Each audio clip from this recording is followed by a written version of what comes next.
Hola, buenas tardes, días o buenas noches, dependiendo la hora en la que estén viendo esta grabación. Bienvenidos a lo que es la sesión número 4 de este curso de Historia General del Español. La sesión pasada, que fue la número 3, estuvimos viendo o comenzando la primera parte de la unidad número 2, en donde hablamos sobre la romanización en lo que es la península ibérica o más bien en Hispania.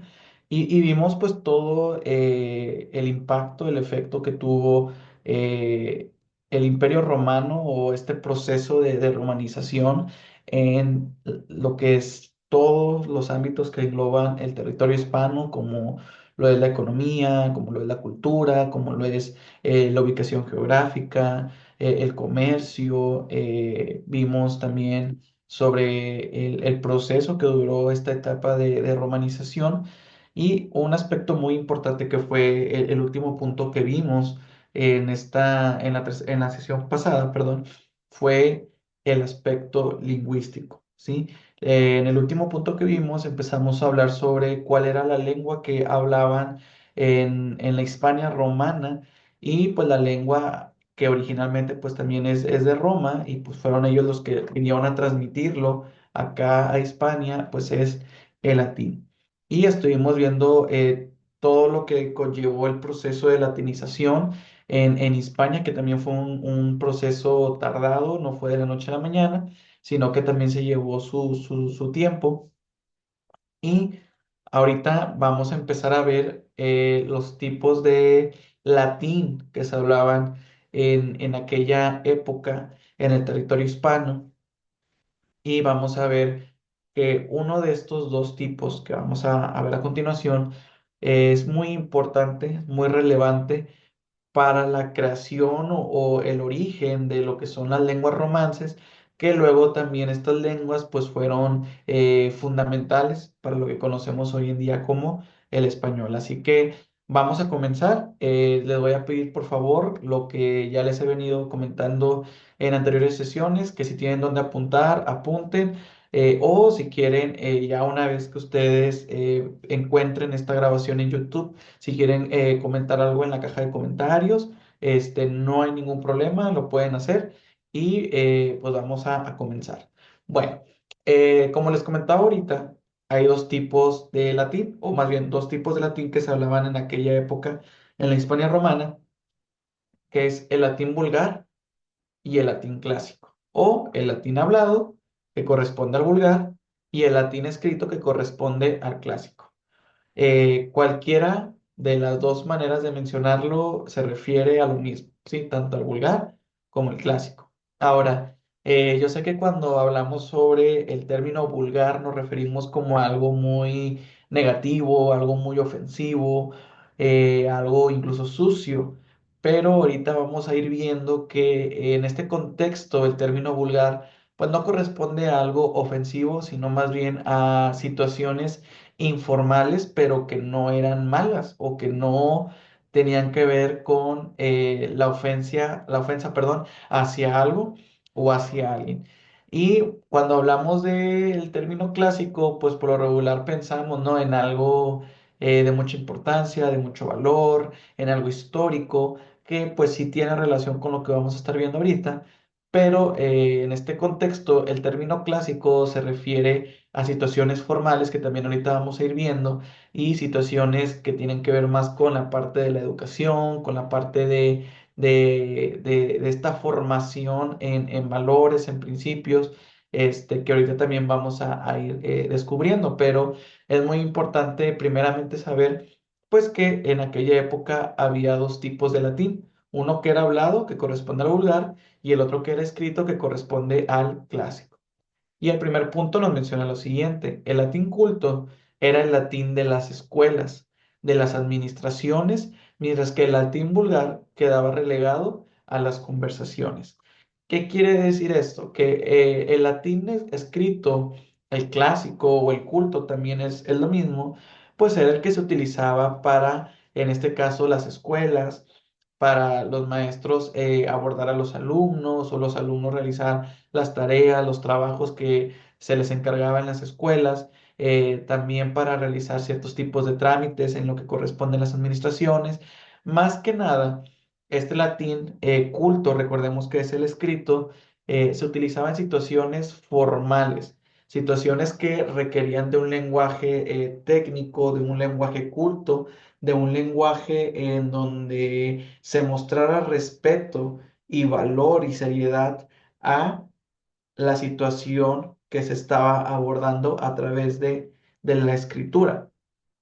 De hecho, si nosotros recordamos un poquito las clases de español que teníamos en secundaria y en preparatoria, precisamente se habla del lenguaje formal y el lenguaje informal, que el lenguaje formal se utiliza para situaciones serias, como cuando tú te diriges hacia una autoridad, hacia algún maestro, cuando vas a realizar algún trámite, o en tu trabajo, y el lenguaje informal, que es donde pues uno es la manera de hablar que uno suele utilizar en situaciones con amigos, con familia, situaciones más bien en la calle, en donde pues no es necesario o no es, sí, necesario utilizar un lenguaje muy técnico o muy culto, ¿verdad? Y precisamente el latín vulgar pues se utilizaba para estas situaciones informales. De hecho, ahorita más adelante vamos a ver quiénes eran los que utilizaban estos dos tipos de lenguaje, que yo creo que ustedes ya con estos conceptos y estas definiciones ya se pueden ir dando cuenta de qué clase de personas utilizaban el latín vulgar y el latín escrito. Pero sí hay que ir identificando que el latín culto era para situaciones formales y era a través de la escritura, y el latín vulgar para situaciones informales y era de manera hablado, de manera oral, ¿ok? Y luego menciona aquí otro punto muy importante que dice, el latín culto tuvo una influencia importante sobre el latín vulgar, dado que predominó una transmisión oral de la cultura, por ejemplo, en los discursos, en el teatro o en los rituales religiosos, lo que permitió que la población iletrada se familiarizase con la lengua latina. ¿Qué quiere decir esto? Que estos dos tipos de latín no estaban peleados. Era necesario uno con el otro y viceversa. En este caso, nos menciona que el latín culto, pues obviamente las personas que no sabían leer, que no sabían escribir, pues obviamente no podían aprender este tipo de latín. Y era muy importante que lo aprendieran porque a través de este tipo de latín se transmitía la cultura, la política, la religión de lo que es el imperio romano.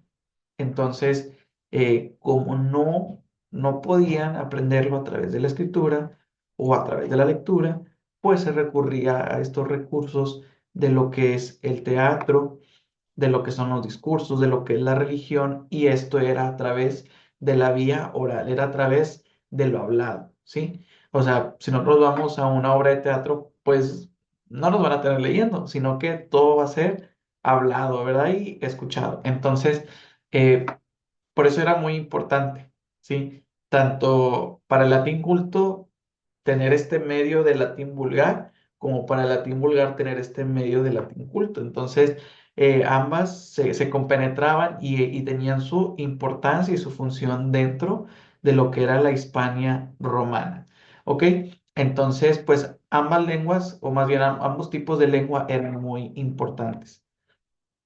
Ahora vamos a continuar y encontré este cuadro comparativo en uno de los materiales que utilizo para la elaboración de estas clases y me gustó mucho porque resume de manera breve y concisa las diferencias entre el latín culto y el latín vulgar. Primeramente, en el latín culto tenemos que era patrimonio de las clases nobles y de los literatos. ¿Qué quiere decir esto? Que este tipo de lenguaje lo utilizaban aquellas personas que pertenecían a la nobleza, es decir, que pertenecían a una buena clase social, a una clase social importante y alta. Y también la utilizaban todos aquellos que eran maestros o eran, ¿cómo se le dice? expertos en la lectura, en la escritura, aquellos que se metían con las obras literarias, aquellos que buscaban, ¿verdad? A través de la lectura poseer conocimiento. Entonces, ellos era como, pues para ellos era utilizar el latín culto precisamente para esto, para obtener conocimiento y para poder comunicarse.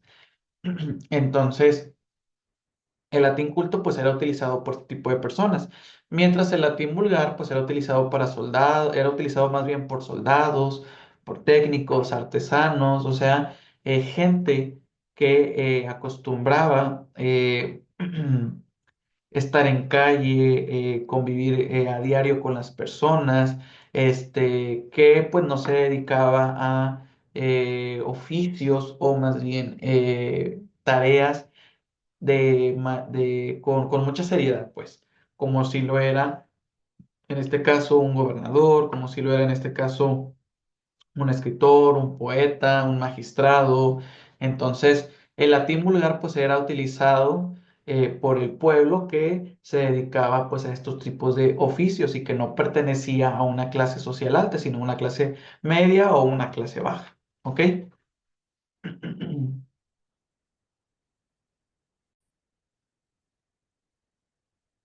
Eh,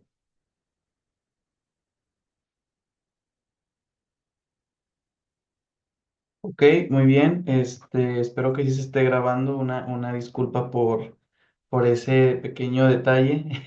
Tuve que pausar, perdón, un poquito la grabación por cuestión de un detalle técnico, pero bueno, ya estamos de regreso.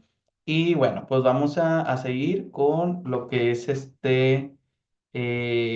las diferencias entre el latín culto y el latín vulgar. Sí, nos habíamos quedado en el primer punto, que es el patrimonio de las clases nobles y de los literatos, y que el latín vulgar pues es el que era utilizado por el resto del pueblo, como lo son los soldados, los técnicos y los artesanos. Y ahora vamos a ver el segundo punto, que ya lo habíamos comentado anteriormente, que el latín culto pues era a través de la escritura, mientras que el latín vulgar pues era a través de lo hablado o vía oral. Luego tenemos que el latín culto, pues se enfocaba mucho en lo que es la gramática. Por gramática entendemos las reglas, las estructuras para lo que es el orden de las palabras, para lo que es la redacción. Entonces, el latín culto, pues se fijaba mucho en eso, mientras que el latín vulgar no. ¿Por qué? Porque pues la gente que lo utilizaba, pues era gente que no sabía escribir, que no sabía leer y por lo tanto no tenía conocimiento sobre lo que era la gramática. Luego el siguiente punto habla sobre los autores que pertenecieron a esta época y que fueron pues considerados como grandes autores de latín culto, como lo fue Ovidio, como también lo fueron otros autores, perdón, de la época que pues eran poetas, eran escritores de obras literarias y pues también eh, aportaban en lo que es la escritura de los documentos que se utilizaban pues en las escuelas, en las organizaciones administrativas. Entonces, no solamente aportaban en la literatura universal, sino también en este tipo de contextos. Y en el latín vulgar pues había variantes dialectales que pues por variantes dialectales podemos entender diferentes formas de hablar con este tipo de latín, así como nosotros aquí en México, pues un ejemplo, hablamos el español, pero en una parte, en el norte, pues se habla el español regio, o el español así golpeado, ¿verdad? Mientras que en otras zonas, pues se habla el español chilango, el español con sh, ¿verdad? De allá de Hermosillo. Entonces, así como hay variantes aquí del español, dependiendo de las zonas en las que se hable, pues también en el caso del latín vulgar había diferentes variantes que pues tenían que ver más que nada con cuestiones de pronunciación, con las palabras que se utilizaban, frases también, que pues variaban dependiendo también de la zona. Ahora, aquí también menciona en el latín culto que la lengua en la que se transmitió el legado romano, o sea, el latín culto era utilizado principalmente para esto, para transmitir lo que era la cultura, lo que era la sociedad, lo que era el imperio romano en todo su extensión. Mientras que el latín vulgar, dice aquí, ante la caída del imperio romano, el latín vulgar empezó a evolucionar más rápidamente. ¿Qué quiere decir esto? Que como les comentaba la clase pasada, va a llegar un momento en el que el Imperio Romano cae y es aquí que el latín vulgar empieza a fragmentarse, a separarse a través de sus variantes, lo que origina que evolucione y, digo, perdón, provoca que evolucione y de ahí surjan lo que son las lenguas romances, que también las vamos a ver un poquito más adelante. Y luego tenemos aquí que es la lengua de la cultura en Europa durante muchos siglos y nuestro vocabulario proviene del latín vulgar, que ya lo había comentado anteriormente. Y aquí nos da el ejemplo de dos términos que significan lo mismo, pero que varían según cada uno de estos tipos. Tenemos primeramente el término ecum o el concepto ecum, que significa caballo, y en el latín vulgar, pues ya como tal directamente es caballo, lo que hoy nosotros conocemos como caballo. Entonces, sucedían este tipo de detalles en donde el término o la palabra era modificada en cuestión de su estructura, pero en cuestión de significado, ¿no? Seguía siendo el mismo significado, ¿ok? Lo que también pasa hoy en día, o sea, hoy en día nosotros al balón a veces le decimos pelota, ¿no? Un ejemplo, ¿verdad? A las papas, hay quienes le dicen frituras, nosotros le decimos papas o botana, ¿verdad? Entonces, variaba en sí el nombre de la palabra, su estructura, más no el significado en en este caso del latín culto y el latín vulgar. Y luego vamos con el siguiente punto que nos sigue hablando sobre el latín vulgar. O sea, seguimos hablando sobre el latín vulgar porque realmente fue muy importante, ¿sí? Y en lo que en lo que fue el origen de las lenguas romances. Por eso estamos viendo estas características que pertenecen a este tipo de latín. Menciona aquí que el latín vulgar, también llamado latín popular, o sea, latín del pueblo, latín familiar, latín cotidiano que se utilizaba en situaciones cotidianas, informales, como les comentaba ahorita, o latín nuevo, era la variante de latín, era la variante oral de latín, es decir, el latín que utilizaban los romanos, ya sea que fueran cultos, semicultos o analfabetos, en la calle, con la familia y en general en los contextos relajados, ¿sí? O sea, era para este tipo de contextos en donde no había formalidad, no había seriedad, entonces pues vamos a hablar más tranquilos y utilizaban el latín vulgar. Y menciona aquí lo siguiente, esta variante de la lengua latina es de vital importancia, puesto que de ella van a proceder las lenguas romances o románicas, es decir, las lenguas que se hablaban en todo el imperio romano. Claro, en diferentes zonas, diferentes territorios, pero provenían de todo lo que abarcaba el imperio romano. Ahora, unas características también del latín vulgar, vamos a verlas así rápido por cuestiones de tiempo, pero la primera característica nos habla del orden de las palabras. ¿Qué quiere decir esto? Que en el latín vulgar muchas veces la estructura de la oración era muy peculiar. Por ejemplo, nosotros podemos hoy en día decir, mi casa está ordenada, pero en el latín vulgar no, en el latín vulgar el orden de las palabras podía variar o era muy diferente. ¿En qué sentido? En que, por ejemplo, retomando lo que les decía ahorita, la frase de mi casa está limpia o está ordenada más bien, en el latín vulgar era, está ordenada mi casa. O sea, modificaba mucho el orden de las palabras, ¿sí? Y también cuando se referían a algún objeto, algún sujeto en cuestión de la oración hablada, solían utilizar lo que es el hipérbaton. El hipérbaton, pues, es un recurso literario que sirve para dar información o una descripción sobre un determinado objeto. Por ejemplo, en este caso, mi casa, yo estoy hablando de algo que es mío, de un objeto que es mío, que es mi casa, está ordenada, pues nos está describiendo la condición o el estado en el que se encuentra mi casa.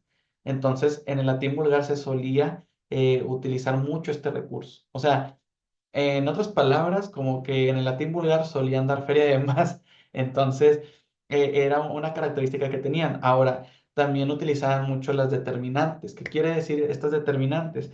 Que lo que nosotros conocemos como determinantes, pues es el uso de artículos referente a palabras como las, los, esta, esto, estos, que nos permite identificar las palabras o más bien los objetos. Entonces, en el latín vulgar se hacía mucho uso de esto, ¿verdad? De que la casa, no solamente casa, sino la casa. O de que este caballo y no caballo, o sea, no, sino que se empezaba a utilizar mucho este recurso de los determinantes, o sea, estas palabras que servían para dar una mayor identificación a los objetos o a las palabras a las que uno se refería a través de lo hablado. Y luego tenemos aquí las declinaciones que nos menciona que el latín vulgar propició nuevas preposiciones ya que las existentes eran insuficientes para cubrir todas las necesidades gramaticales. Así se crearon muchas preposiciones nuevas fusionando dos preposiciones que ya existían, como es el caso de detrás, de trans, dentro, de intro, etcétera. O sea, ¿qué quiere decir esto? Que en el latín vulgar se solía incluir preposiciones en algunas palabras, es decir, como algunos prefijos que ayudaban a darle mayor significado a las palabras, como en este caso de detrás, pues en sí la palabra original no era detrás, sino que era el prefijo de y lo que resta de la palabra que era el trans. Entonces era de trans, que es de que atrás de ti o en la parte posterior o lejana hay algo, ¿verdad? Y luego es dentro, que el prefijo es de y el resto es intro, o sea, es de que en el interior o entrando está esto, ¿no? Entonces se agregaba este tipo de prefijos en estas palabras y así es como se, podría decir, se desarrollaba una nueva manera de llamar a estas palabras. Lo que sí sucede hoy en día, porque hoy en día, por ejemplo, este, bueno, no es la forma correcta de decirlo, pero yo me he dado cuenta de que a veces las personas tienden a decir me emprestas, agregan una preposición en que no es correcto, obviamente, porque la manera correcta de decirlo es me prestas, ¿verdad? Pero mucha gente suele hacerlo porque ya es una manera cotidiana, informal y una manera usual en el contexto cotidiano de decirlo, ¿verdad? Entonces era lo mismo que sucedía con el latín vulgar. Y luego pues tenemos el género que menciona aquí, los sustantivos neutros pasaron a ser masculinos como tiempo, que pues si nosotros lo identificamos en la cuestión del género, sabemos que es masculino porque es el tiempo, ¿verdad? O sea, la determinante nos ayudaba, válgame la redundancia, a determinar el género, ¿verdad? En este caso, el, ¿verdad? O femeninos como la jalma, ¿verdad? Dice aquí también hubo muchas vacilaciones y ambigüedades, sobre todo para los sustantivos que terminaban en o en consonante, maré, el mar o la mar, ¿sí?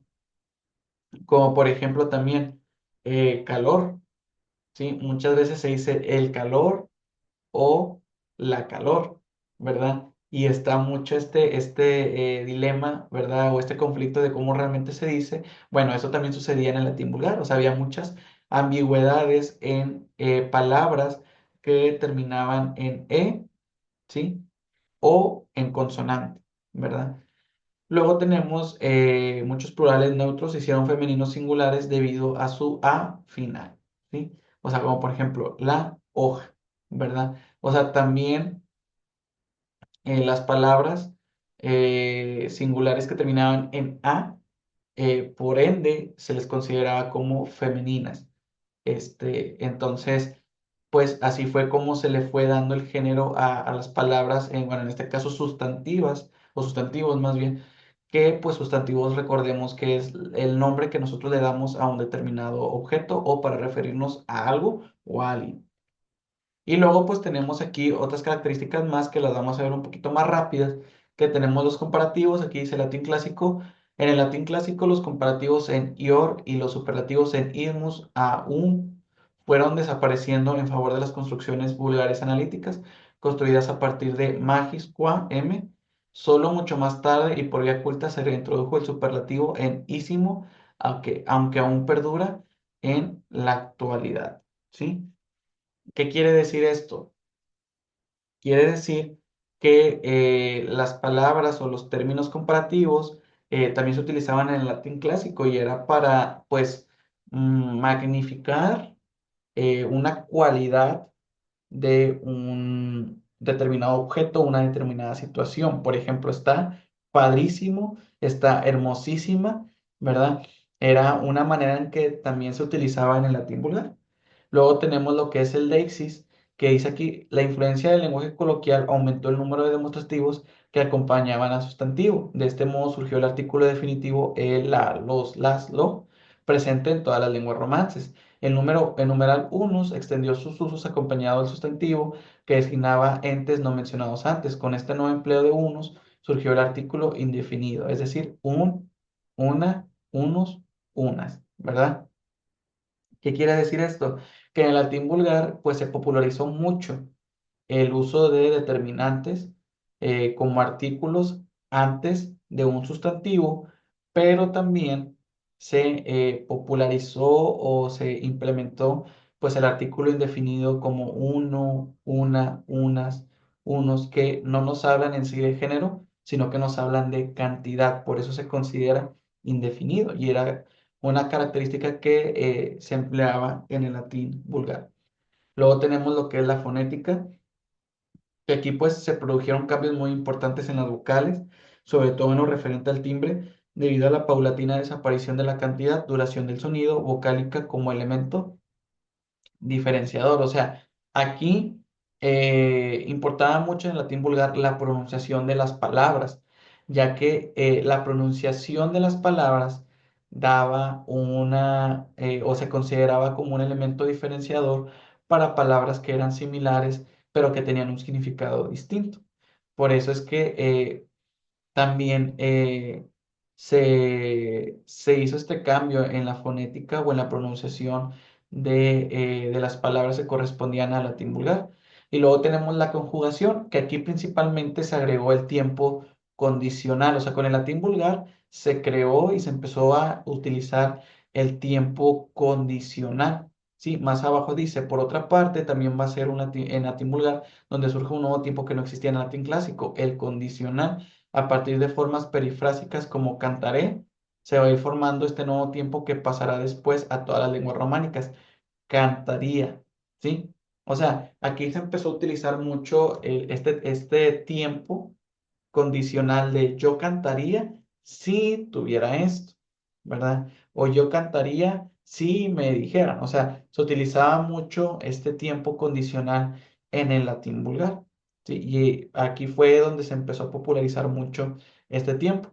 Y ya por último, pues tenemos el léxico, que el léxico nos habla del vocabulario de todo el conjunto de palabras, expresiones que pertenecían al latín vulgar. Pero aquí nos menciona algo muy importante y es que muchos términos del latín clásico, ¿sí? Se olvidaron en el latín vulgar, como lo vemos o lo vimos en el ejemplo anterior, donde la palabra ecum más bien, era para referirse a caballo y en el latín vulgar se dejó de utilizar para ahora referirse a caballo como a caballo, ¿verdad?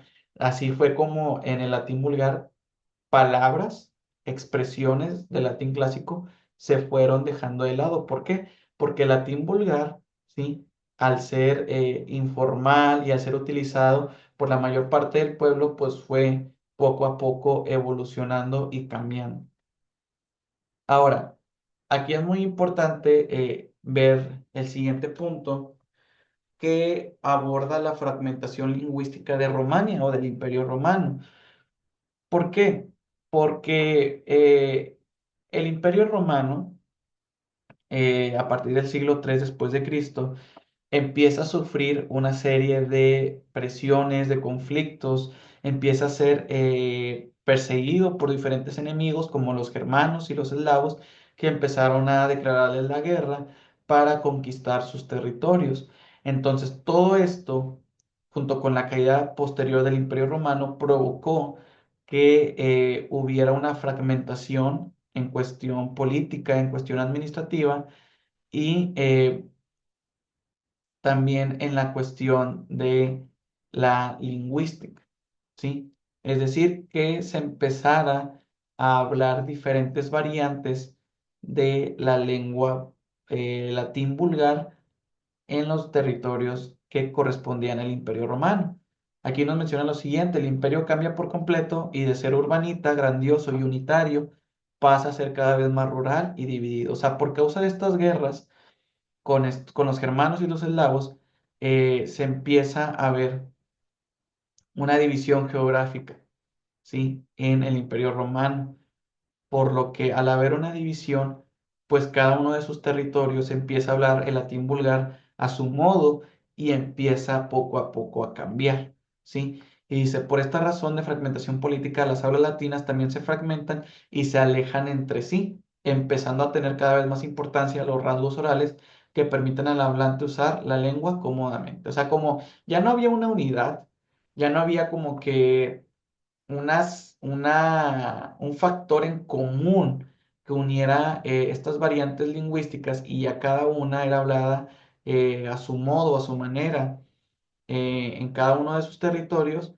pues es que surge esta fragmentación lingüística donde ya estas variantes se separan, ya no pertenecen al mismo imperio, sino que se separan y ya se empiezan a hablar a su manera, a como querían cada uno de estos pueblos, y empiezan a surgir nuevas lenguas que son las lenguas romances. Y aquí las tenemos, que mencionan lo siguiente: las lenguas romances, también denominadas lenguas románicas o lenguas neolatinas, es decir, originales del latín, derivan de la variedad hablada del latín conocida como el latín vulgar, que los romanos fueron imponiendo en sus territorios a medida que incrementaban sus conquistas. Es decir, del latín vulgar se derivaron variantes que son las lenguas romances, pero cada una de estas lenguas se hablaban en diferentes territorios. Por eso aquí las tenemos organizadas en cuatro grupos. El grupo galorrománico, que a este grupo pertenecen lo que es el francés y el arpitán. Luego tenemos el grupo ítalo-rumano, que a este grupo pertenecen las lenguas rumano, italiano y siciliano. Luego tenemos otro grupo que es el grupo occitano-románico, que a este grupo pertenece lo que es el occitano, el friulano y el catalán. Y luego tenemos el grupo iberrománico, que a este grupo pertenece el navarro-aragonés, el español, el astur-leonés, el gallego y el portugués. Claramente, algunas de estas lenguas pues ya no se hablan, ¿sí? O ya no se hablan tanto como antes, como en aquella época, y hay otras que sí prevalecieron y que incluso hasta el día de hoy se consideran lenguas generales, lenguas originarias de determinados territorios, como por ejemplo aquí en México, pues es el español, ¿verdad? Y nosotros podemos identificar cuáles son aquellas que todavía siguen siendo importantes, relevantes y utilizadas en la actualidad, ¿verdad? Y bueno, vamos a ver el último punto de esta clase que corresponde a las invasiones germánicas. Vamos a ver, este último punto es muy importante porque fue un factor determinante para la fragmentación de la lingüística en el Imperio Romano y que así surgieran nuevas lenguas, lo que conocemos hoy como las lenguas romances. Y también porque en la siguiente unidad vamos a tocar un poquito a profundidad en qué consistían estas invasiones germánicas, por qué se dieron, cuánto tiempo duraron, y pues bueno, pues vamos a verlo ahorita de manera breve en este video, y en la siguiente unidad pues ya lo vamos a estar viendo a detalle.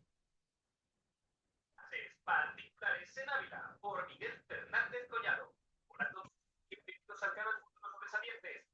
Vamos a ver asignaturas de historia. Por cierto, si no estás suscrito, suscríbete, es gratuito. También puedes unirte al canal o apoyarme en Patreon, donde tendrás un montón de documentos, exámenes, ejercicios resueltos para sacar un 10 en todas tus asignaturas.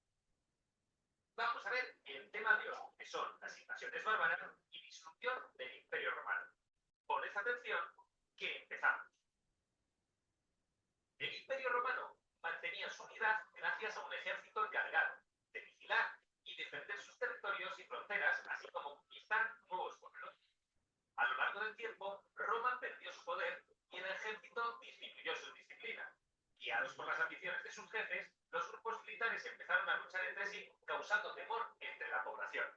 Incluso decidían qué emperador se mantenía en el poder y cuál no. Durante el siglo III, pueblos guerreros de Europa, Asia y África empezaron a penetrar en el imperio. Los romanos los llamaron bárbaros, porque no compartían su modo de vida, cultura y lengua. En ocasiones, los bárbaros irrumpían por la fuerza y otras mediante acuerdos. Así se les otorgaban tierras a cambio de integrarse al ejército, prestar servicios militares y respetar las leyes del imperio. Las invasiones se hicieron cada vez más frecuentes y con mayor éxito, principalmente en la parte occidental. En el año 395, para reforzar su táctica de defensa, el imperio se dividió de manera definitiva en dos, Oriente y Occidente. Aún así, los pueblos romanos siguieron padeciendo constantes conflictos, dificultades económicas y gobiernos débiles. En el año 476, los bárbaros derrocaron al emperador Rómulo Augusto, gobernante del territorio romano de Occidente. Suceso que marca el final de la antigüedad y el inicio de la Edad Media. Pasemos ahora a ver el nacimiento de los reinos bárbaros. El grupo bárbaro más numeroso eran los germanos, compuesto a su vez por varios pueblos, como los visigodos, los ostrogodos, los lombardos, los anglos, los francos y, por último, los sajones. Estos pueblos tenían características culturales propias, por ejemplo, tradiciones, y al entrar en contacto con las de procedencia romana, originaron nuevas formas de organización social y instituciones políticas y expresiones culturales como las lenguas romances, entre las cuales se encuentran el español, el portugués, el italiano y el francés. Con el tiempo adoptaron el cristianismo como religión. Comenzaron a surgir los reinos germanos, porque cada pueblo dominó un área del antiguo imperio romano de Occidente. Los vándalos construyeron su reino en el norte de África, los ostrogodos y los lombardos en Italia, los visigodos en España, los francos en Francia y parte de Alemania, y los anglos y sajones en Inglaterra. Varios de estos pueblos se enfrentaron por más de 3 siglos, hasta que los francos, dirigidos por Carlomagno, se impusieron sobre los demás por medio de las armas. Para el año 800 después de Cristo, Carlomagno fue proclamado emperador y dominó los territorios que integraban el antiguo imperio romano de Occidente, como podemos ver en este mapa. Tras su muerte, el imperio se fragmentó, dando lugar a reinos independientes en los que se establecería el feudalismo, nuevo orden social, económico y político. Entre los siglos 7 y 9, otro grupo de invasores provenientes del norte y del este de Europa emprendieron nuevas incursiones para saquear pueblos y ciudades donde capturaban esclavos.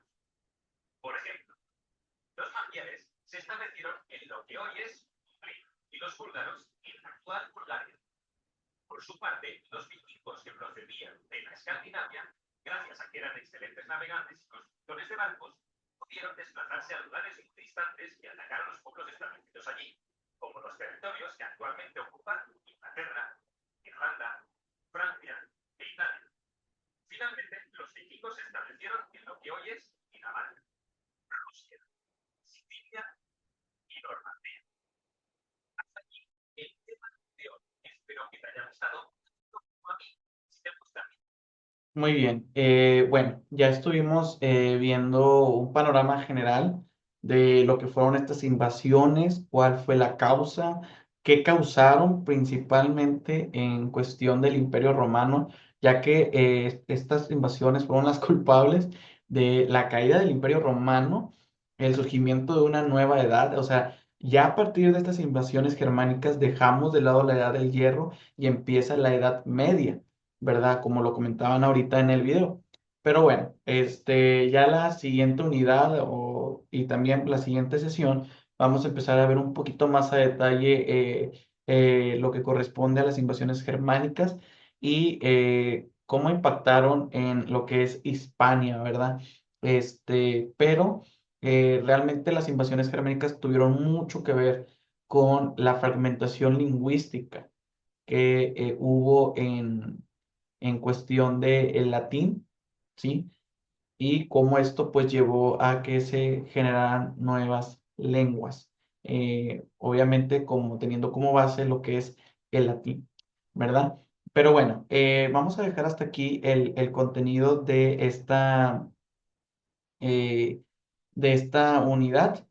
Me gustaría explicar el siguiente, déjenme nada más buscar aquí, a ver,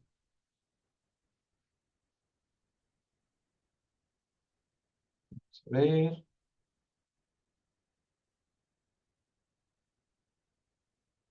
Muy bien, aquí lo tenemos. Muy bien, les voy a explicar la tarea que se van a llevar después de esta sesión, la cual corresponde pues a la primera evidencia de aprendizaje. Ustedes ya estaban enterados, ya les había comentado que en este curso vamos a realizar un total de 5 evidencias de aprendizaje o, bueno, pues también llamadas proyectos. Y pues ya como terminamos la unidad uno y la unidad 2 pues ya es momento de realizar la primera evidencia de aprendizaje, que la verdad pues está sencilla, no está muy complicada y principalmente se va a enfocar en este contenido que vimos en la unidad 2 correspondiente al impacto de la romanización en Hispania. Muy bien. Primeramente, pues aquí tenemos este documento que les voy a compartir, así como el documento que les compartí para la actividad uno, que es muy similar, es el mismo formato, pues es la portada, los datos ya se lo saben, y aquí está lo mero bueno, lo que van a realizar. Ustedes van a realizar, así como aquí lo estoy subrayando en la parte de arriba, un cuadro PNI. ¿Qué es un cuadro PNI? Es un cuadro en donde se registran aspectos positivos, aspectos negativos y aspectos interesantes de un tema, de un suceso histórico, de un evento o de alguna. Sí, de algún tema que se esté estudiando y reflexionando. En este caso, yo lo que quiero es que ustedes repasen el contenido que vimos en la unidad 2 correspondiente a este tema de la romanización en España, ¿sí? Todo el impacto que tuvo, yo quiero que ustedes lo reflexionen, todo el impacto que tuvo y que ustedes me vayan identificando qué impacto positivo tuvo en Hispania lo que fue la romanización, qué impacto negativo, qué contribuciones o aportaciones interesantes tuvo la romanización también en Hispania y que me lo vayan poniendo en este cuadro. De hecho, aquí lo voy a incluir de una vez. Eh, Ay, perdón, me disculpa. Registrar mínimo 5 aspectos positivos, negativos e interesantes y máximo 8. ¿Ok? Entonces, deben de registrarme un rango de 5 a 8 aspectos positivos, negativos e interesantes. Para esta actividad, pues, les voy a compartir la presentación de la unidad 2 que estuvimos utilizando en esta sesión y en la sesión pasada para que se puedan basar de ahí y puedan repasar. Y pues también pueden consultar en materiales extra como lo que pueden ser videos, como lo que pueden ser páginas web, artículos de investigación. Les voy a dar una semana para que puedan realizarlo. Yo creo que es tiempo suficiente para que puedan hacerlo. Y algo muy importante, perdón, que me gustaría que incluyeran en este cuadro es que eh, ustedes me expliquen o me justifiquen por qué consideran ese aspecto como algo positivo, ¿sí? Es decir, un ejemplo, yo considero que los romanos, un aspecto positivo fue las construcciones que hicieron para el comercio y ya ustedes me van a explicar por qué consideran que las construcciones, en este caso las calzadas romanas, porque fueron un aspecto positivo para el comercio, ¿sí? O sea, quiero que me lo expliquen, que me lo justifiquen. ¿Por qué? Porque ahí yo voy a ver cómo entendieron y reflexionaron acerca del impacto que tuvo la romanización en Hispania. Entonces, me gustaría que lo realizaran de esta manera. Así yo me voy a dar cuenta que realmente prestaron atención, aprendieron y sobre todo esta actividad los llevó a una reflexión sobre lo que fue este proceso de romanización. Como les comento, tienen una semana. Igual cualquier duda, cualquier comentario que tengan sobre esta actividad me lo pueden hacer saber y yo pues los atiendo. ¿Ok? Y bueno, pues la bibliografía. Ya también les compartí la página de Norma Zapa para que puedan ustedes incluir la bibliografía del material que utilicen. En caso de que no utilicen un material extra, pues sí es importante incluir lo que es la bibliografía de mis presentaciones. Para eso, pues simplemente se van a la página de Norma Zapa, que de igual forma ahí en el apartado donde voy a agregarles la instrucción de esta evidencia, el documento, les voy a incluir el link de esta página. Entonces, entran aquí a esta página, se van a referencias, ejemplos, y aquí les aparece PowerPoint. Entonces digo, yo estoy utilizando Canva, pero no pasa nada, o sea, pueden utilizar el mismo formato. O sea, no pasa nada de que sea una presentación en Canva. Entonces ponen apellido, en este caso mi primer apellido que es Jiménez, mi primera inicial que es la letra E, Emilio, el año 2025, el título de la presentación y nombre de la página web, pues en este caso pueden poner Canva y pues ya si quieren pues no es necesario agregar el link porque pues yo pues no les estoy pasando el link, ¿verdad? De la página en donde tengo la presentación.